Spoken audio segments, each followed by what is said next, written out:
Guest time now on the pod, and I tell you what, our guest today, we are so excited to have her, as over 100 film and television credits to her name, and is known around the world for her role as Stephanie Holden on Baywatch. She is the host of the wildly popular Switch for Good podcast, where she works with Olympian Dotsie Bausch, who, by the way, was on our show last week.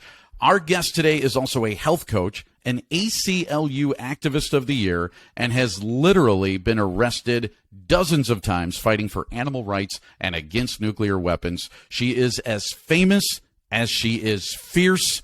Please welcome to the Real Men Eat Plants podcast, Alexandra Paul. Alexandra, thank you so much. We are so excited to have you. This is so big for us. In that whole intro that I was just doing right there, did I miss anything? Because I'm sure there's even more to this. That is a slew of things that you have going on. Well, I am 59 years old, and I have been an activist since I was 7 years old. So yes, you missed a lot, Wow. But that's okay. You can't capture everything. Okay, 7 years old. First of all, okay, how do you start that young, and then where does that fire come from? Because I don't think a lot of people are born with that. So where did it come from for you? Was it manifested somehow? Were your parents activists? How did you get to that point where you said, you know what, I got this in me and I got to let it out? My first activism was when I wrote to President Nixon, which dates me, of course, but and asked him to stop pollution. And my sister and I and our friend Nancy Simons got a letter back each, and we were so excited. We felt like we'd been heard, and then we realized that it was the exact same letter and that maybe it wasn't President Nixon's signature, but a stamp at the bottom. But we still got a reply, and I think that was the beginning of me understanding that if you take an action, somebody does hear you somewhere. And my mom was a liberal Democrat and my dad was a conservative Republican. So we were aware of people's opinions in the world. And my mom always gave blood and voted and volunteered. And so I think that's where I got it from. Now, while we're kind of talking about all the different things you've Hold on, guys. We're going at the same time again. Sarah, go ahead. I know you got a question. Oh, no, I was just saying, I apologize, Eric. Sometimes we can't hear each other. But Alexandra, Rich is talking about a lot of arrests. I imagine that's hard to count. But can you talk a little bit about why you're willing to let that happen for the cause? So, Sarah, by the way, just so everyone knows, those arrests are all for peaceful civil disobedience. Is when you willingly get arrested to protest, to make a statement about how important an issue is to you. And so you either trespass or disobey an officer who asks you to disperse, or as in my case, you sit in a car to try and stop a caravan of electric cars from being crushed, which you can see in the documentary Who Killed the Electric Car. But I think for me, activism comes in all forms. Like, some people are comfortable writing letters, and that is so important. Some people give money. Some people hold signs in streets. Some people, post on Facebook. Some people will volunteer, walking dogs, whatever is important at hospitals. And then there's also civil disobedience. And as a white middle-class woman, I felt very protected with the police, that I wouldn't be abused. A lot of people wouldn't be able to do civil disobedience because of the color of their skin. Males are obviously more vulnerable. My age now is older, but then when I was very young, I also felt protected, I guess. So and just being a middle-class American makes it safer for me. And so because of that, I feel like, in a way, I have a duty to do it because I am able to do it.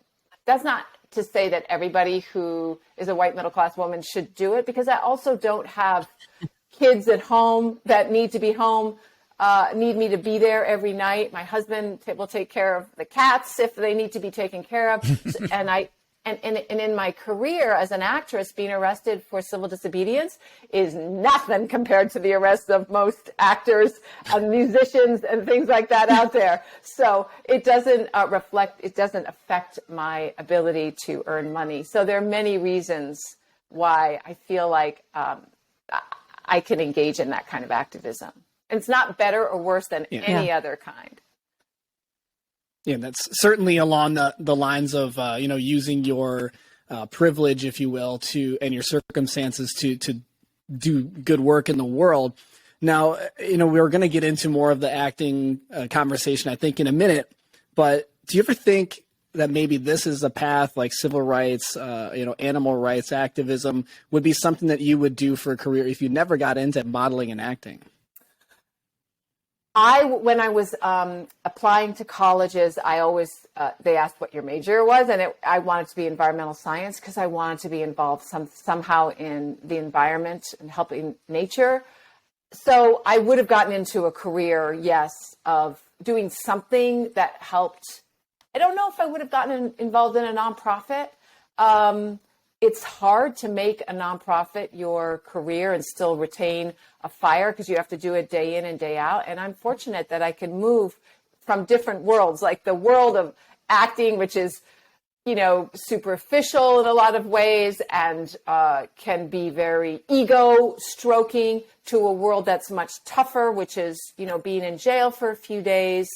Or speaking out when other people don't agree with me. When the Iraq War first started in the United States, there was even my most liberal friends would not have spoken out against the Iraq War. But that was my first arrest against the Iraq War, was the first day of bombing, because I felt so strongly about it. But, it wasn't always easy in my circle to be one of those people against the war, especially when you worry that you're hurting morale of soldiers and the kind of messaging that we all get when a country starts a war. Hey, let me tell you this. I was in the Army when that was going on, and I was very thankful that there were activists, because the last person who wanted to go to war was me. I think the last person that ever wants to get into a war is a soldier. I mean, I think, even when I signed up, I'm there for defense purposes. I'm not there to attack anybody. And so I'm glad that there were activists like you that were saying something like that definitely as a soldier you could not say. But I was glad that people like you were out there. And I'm also I'm going to be remiss if I don't at least start down this path. Now, we're going to get back into the activism, but my audience is going to kill me if we're not going to talk about Baywatch here a little bit, because everybody remembers you from Baywatch. And I got to say, if you're watching this on YouTube, we're going to have it out in September. Alexandra, you look like you can jump in and save people right now as a lifeguard, and doing a save. Now, what I can. I can. Yeah, I bet you can. I mean, you are in fantastic shape. You look beautiful, and I was just thinking about it. My memories of you on Baywatch, because I was always I was the fan of yours. Like, there were guys and they're all about Pamela or all about, Yasmine Bleeth, and I'm like, no, that one right there, that's the one. And I was always blown away with you on the show. Talk about your memories of it, because my memories of it are just wrong. I went back and was prepping for the show, and I was thinking that you were on from episode 1 all the way to the very end. I had forgotten that they had killed your character off somehow. I don't know how I got this in my head, but I was thinking she was on the show the entire run of the show. That was my memory of it, which was off. What are your memories of it? What do you take away from your time on Baywatch? Working alongside some of those big, huge name actors that you were with, and doing love scenes with David Hasselhoff and all of that kind of good stuff. I mean, there's probably so much to unpack there, but talk about, if you could, some of the memories you have of working on Baywatch. Well, I don't want to disavow you of the belief that I was on for all 12 seasons, but but I actually was only on for 5 seasons. But thank you. I think because I was very different from the other actors, I do not have a curvaceous body. I'm very athletic. My hair was brown, and I cut it after my first season. That I am more likely to be associated with the show because I, just was stood out more, I guess, for better or for worse. I learned something actually doing that was because I was cast. I was a very good swimmer, so I was cast also because I was a good swimmer. David Hasselhoff liked that I was very tall. I'm 5'10", and he's 6'4". And so I did play his love interest for a lot of the show. But when I first was cast, I was thinking, why am I here?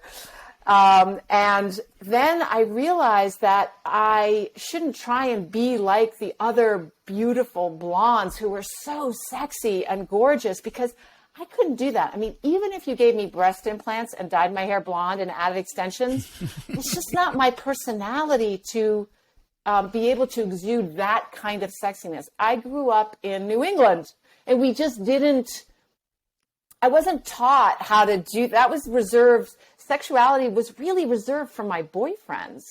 And so I was so not comfortable with exuding that in public. So it just isn't my aura. And so by cutting my hair, I didn't realize this at the time, and actually it started lifting weights again my second season. I actually became more of who I am instead of trying to be something that I wasn't, that those women did so beautifully themselves. And it really did help me stand out by being more myself, when a lot of people would have thought, well, you're just going to get kicked off the show. But no, they actually liked that about it. So it really helped my confidence in myself just to be more yourself, and you'll travel a certain path, and it might not be the path you thought, but it was. And it was out of, as you said, I have done 100 television shows or movies, most of them in which I've starred. It was my favorite job. And I didn't think it was going to be, because in the early 90s, being a movie actress, coming from movies where I starred alongside Tom Hanks and Jeff Bridges and Kevin Costner, and moving into TV, it was a dangerous game then. Most actors didn't move comfortably between those two mediums. And so I was afraid that I would get caught in TV land forever. It turned out I really love TV land and wouldn't mind getting caught in TV land forever, because it's I love the fast pace. I love the camaraderie of a series, and the steadiness of the work, being with a character for a long time. There's so many benefits that I didn't recognize before I started Baywatch. And the only reason I did it was because I said yes to the offer, was because my manager said, you're doing a lot of independent movies, Alexandra, and this little show, Baywatch, who nobody liked in the United States, is very successful in Germany. Nobody knew that. So you should do it, because a lot of your independent shows, your independent movies are being financed by Germany. So you should do Baywatch. So I said, okay. And it turned out to be much more than that. But then became the most watched show in the world at that time. Well, and of course, when you think about a show like we were just Baywatch, talking about your show before you came on, and one of the things you started talking about is that sexiness and where it's defined, how it's defined. I know, doing some research on you myself, that you've battled bulimia for many years, and I just wonder how you've been able to continue to do so, because I don't think that's something that ever completely leaves you, especially while also focusing so hard on diet. It's a healthy diet, but that eating disorder element of it, I imagine, was a tough stretch, especially during, I imagine, Baywatch. Well, that's such a good question. I struggled with anorexia and then bulimia from ages 16 to 28. I was cast in Baywatch the year after I stopped throwing up and binging. I would have said no to the show if I had been in my eating disorder, because I would have known that being in a bathing suit every day would have just been a huge trigger, and it would have gotten worse. That's why I left modeling. But when I was not binging or throwing up anymore, it was like this huge weight off my shoulder, and I was able to say yes to the show and feel so much more comfortable in my body, because I used to cry for years afterwards, knowing that I had overcome this huge burden that I never believed that I would overcome. And when I say overcome, Sarah, you're right. Addictions stay with us, and we have to be wary, because we can be sober or abstinent or not gamble anymore, or whatever the addiction is. They're so varied.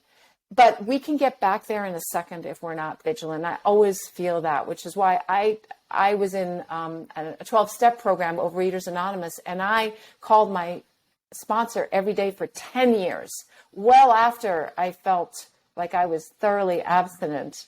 And I don't go to meetings anymore, but I still think the support system is so important. So having the show Switch for Good, where we deal with disordered eating in some shows, and having Dotsie, who's experienced it myself, and also talking with people like you about it, helps me stay on course. And so during Baywatch, being in a bathing suit was actually freeing for me, because I didn't have to worry that I was going to binge later. And interestingly, like every addiction, it starts out to be about one thing. And for me, I'm sure there was control issues and authenticity, that I wasn't being authentic. And so I used food to soothe me. But I also used the bulimia to try and maintain my weight. And after 10 years of 12 years, it doesn't work anymore. Just like alcohol, we pick alcohol for a certain reason, and then the alcohol just blows that reason out of the water. And there's many other reasons why and problems that come with it. When I stopped throwing up, my weight actually went down and stabilized. And I didn't have the up and down that I did during my binging and purging. And so that also helped me a lot. And I think I also felt really so grateful that I wasn't as worried about, am I perfect? Do I look perfect? Or anything like that, because I was so grateful that I had overcome this huge psychic pain. Well, and I'm glad that's Sarah asked that wonderful to hear. question, because when you are into modeling and into acting, that's obviously, image a big part of the success, in a lot of ways. And when you think about someone being on a show like Baywatch, you're probably thinking, about that image. And well, that's probably the type of role they're usually cast into, is like the eye candy type of thing. But then you've been in some other films and shows that are very not like that role. So do you have, another kind of favorite or something that sticks out when you think about your illustrious career? Well, thank you. I know that people used to look at me when I was on Baywatch, and they would think it was so odd that I was on Baywatch, because it was so counter to my very earnest self. And believe me, I was super earnest in my 20s and very serious about everything. And here I was on this very light show. But I have always loved doing, like, I have starred in 14 Lifetime movies. Those are light fare also, and I really enjoy doing that. So it's really the character that I like. I don't really judge the writing or where it's going to go, because I have no control over that. So it's just the work. And I've always liked playing people who aren't that nice, because I did strive to be nice. Being nice was so important to me in my youth. One of the reasons why I was bulimic. A lot of bulimics are very much people pleasers. And so I like playing characters that are not as acceptable. So and sexuality too. I like exhibiting my sexuality. So several prostitutes, 8 Million Ways to Die was one of them. And several other shows, and I've forgotten what their names are. But so I like doing that darker side. Not that prostitution is dark. I'm actually for the decriminalization of prostitution. So, and I've met and interviewed prostitutes for my roles, but I like playing roles that are different from me, like that, like in 8 Million Ways to Die. Yeah, and it's kind of funny where everybody knows you from now. Everybody knows you from Baywatch, but when I was putting out there that you were going to be on the show, there were people contacting me. They're like, "She was in American Flyers. She was in American Flyers." And my wife, when she saw you, she's like, "Oh my God, I've seen her in so many Lifetime movies." My wife is addicted to Lifetime movies, and I'm like, Yes. it's just so funny where people know you from. My last question about Baywatch, because this always seems to be like whenever there's a reunion show that someone's got to ask this question. Do you ever stay in touch with anybody on the cast? Is it still something that you do, or because in the 90s we didn't have Facebook and we didn't have texting and we didn't have that stuff to try and stay connected? Do you ever still stay in touch with anybody from the cast at all? Oh, yes. Well, David Hasselhoff had his 70th birthday a couple weeks ago, and I was invited, but I was going to see my mom.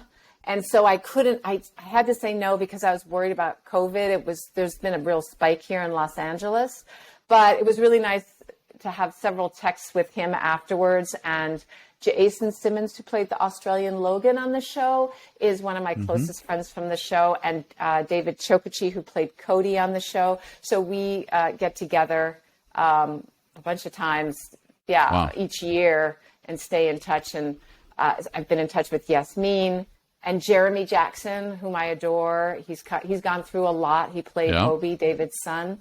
We're also very close.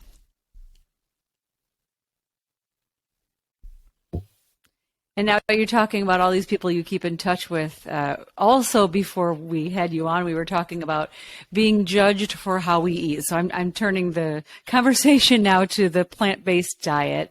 How do you help other people, whether they're your family members, your friends, or just for advice even? Like, I want to try this. How do I even begin? Because we hope there are people listening that just kind of dipping their toes first in. I want to say, as someone with an eating disorder, I became vegetarian when I was 14, but for the environment mostly. And then I started going over towards animals, so gave up like wearing animals when I was in my 20s, etc. But I did not become vegan until 11 years ago. So 48, is that right? 48, something like that.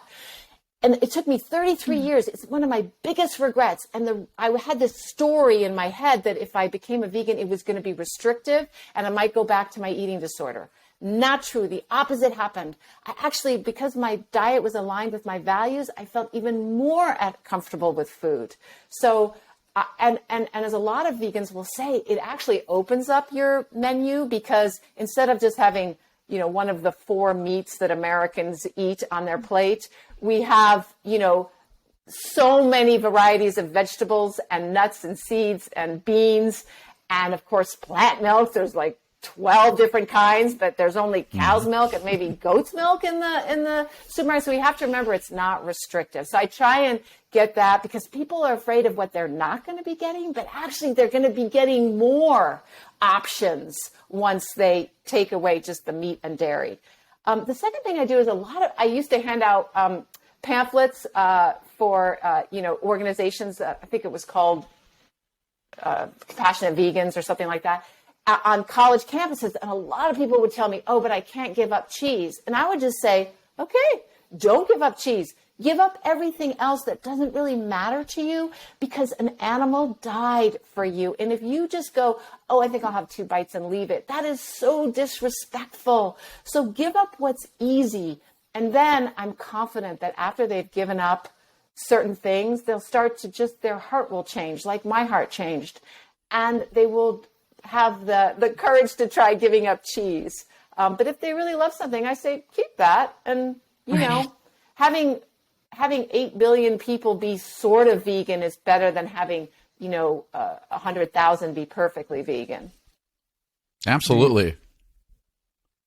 And that was a very good example, cheese, because we're here in Wisconsin, the 3 of us. Behind the cheddar curtain, as we call it. And dairy is one of those fights that you have going on. So if you could, because we talked with Dotsie a little bit about it, but how did the Switch for Good podcast come together? Because I didn't delve into that with her. We talked about the pod, but how did you guys meet up? How did you get that started? And if you could talk about what Switch for Good is actually doing.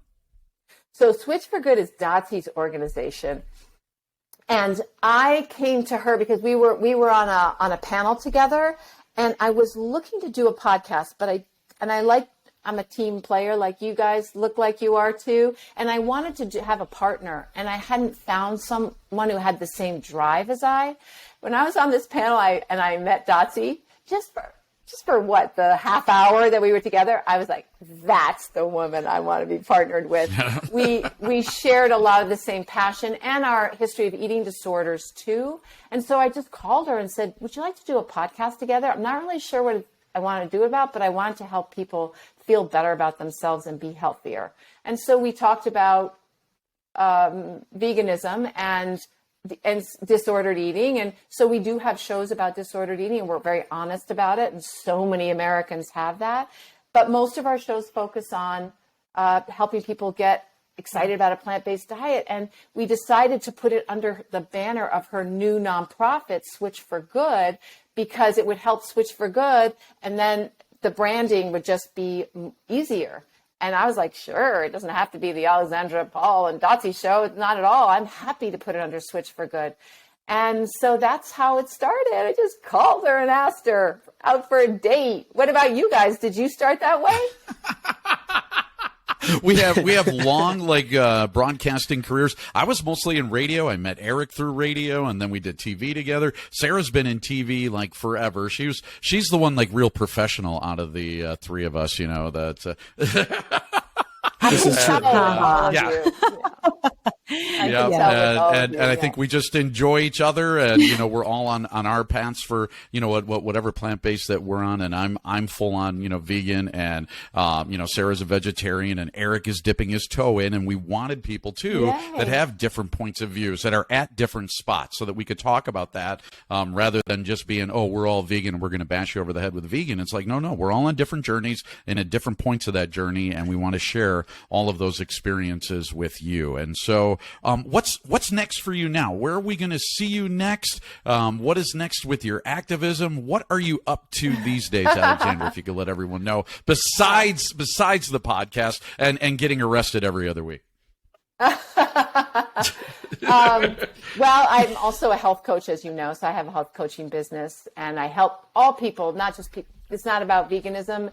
I help them get healthier or overcome any of the blocks they might have to being healthier and fitter. And so I'm very excited about that. And I don't have any acting projects in the future, actually. I had 2 movies this year that I shot, and I'm hoping for, something next year. So, and then in terms of my activism, absolutely love it. Yeah, go ahead, Alexandra. I'm sorry. I stepped down you right there. No. Just in terms of my activism, I'm going to continue trying to encourage people to understand that being vegan can be just a wonderful choice. And you don't have to be perfect. That any step that you take for animals the animals will thank you.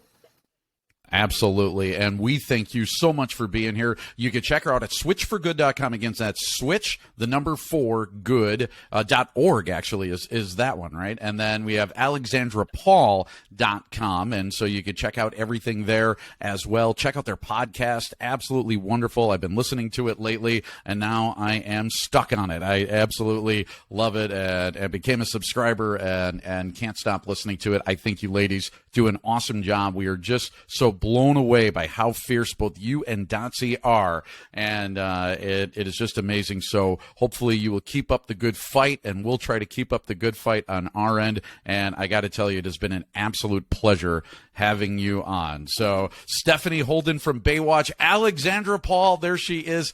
Thank you so much for being here today. It was my pleasure, and best of luck with the podcast. I'm so excited. Thank you so much for doing it.